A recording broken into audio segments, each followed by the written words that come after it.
Happy birthday to you. উড়ে না মামুনিরা চা খাও কি ভাই? এমন হাসি শুনে সবাই ভয় পেয়ে যেও না। অনেকদিন পর বন্ধুরা একসাথে হলে যা হয় আর কি। দিনটা ছিল 1 নভেম্বর, বিদিশার বার্থডে। তো প্রথমেই যাকে দেখতে পাচ্ছ সে হলো পুচকে, ওর নাম সোমাশ্রী। ও ছোট থেকেই এমন, খুব হাসি খুশি একটা মেয়ে, সবাইকে হাসিয়ে মাতিয়ে রাখতে ভালোবাসে। এই যে এর পরে যাকে দেখতে পাচ্ছ ওই আজকে বার্থডে গার্ল, বিদিশা। খুব ক্লোজ একটা ফ্রেন্ড আমার, কিন্তু আমি ওর বার্থডেতে কোনো গিফট না নিয়ে চলে গেছি। আর এই স্ক্রিনে যাকে দেখতে পাচ্ছ ও হলো অমিত, আমাদের একদম ছোটবেলার বন্ধু। তো ওর বার্থডেতে সেলিব্রেট করা হয়েছিল স্নেহার বাড়িতে। এই যে birthday cake, birthday gift.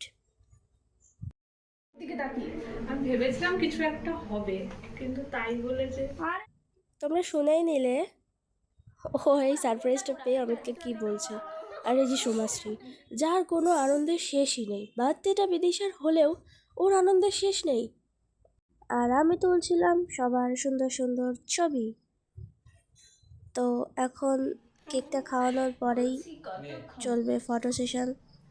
Somashree বসে গেছে ফটো তুলতে, এরপর আসে স্নেহা, তারপর আমি ফটো তুলেই যাচ্ছি আর তুলেই যাচ্ছি। আমার ফটো তোলার ক্লিপটা ওরা কেউ তুলেই দেয়নি। ঠিক এরপরেই আসে সোমাশ্রীর বীভৎস একটা নাচের মুহূর্ত। এই যে just ওর এই কাণ্ডকীর্তি দেখতে দেখতেই কি করে যে এতটা সময় আমরা পার করে ফেলি বুঝতেও পারি না। আস্তে আস্তে চলে আসে এবার গোছানোর পালা। সবটা গুছিয়ে ব্যাগে করে নিয়ে চললেন মহারানী বাড়ির দিকে।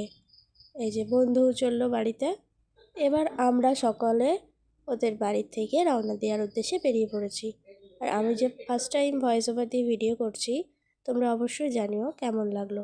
পুরোটাই আমার ফ্রেন্ডদের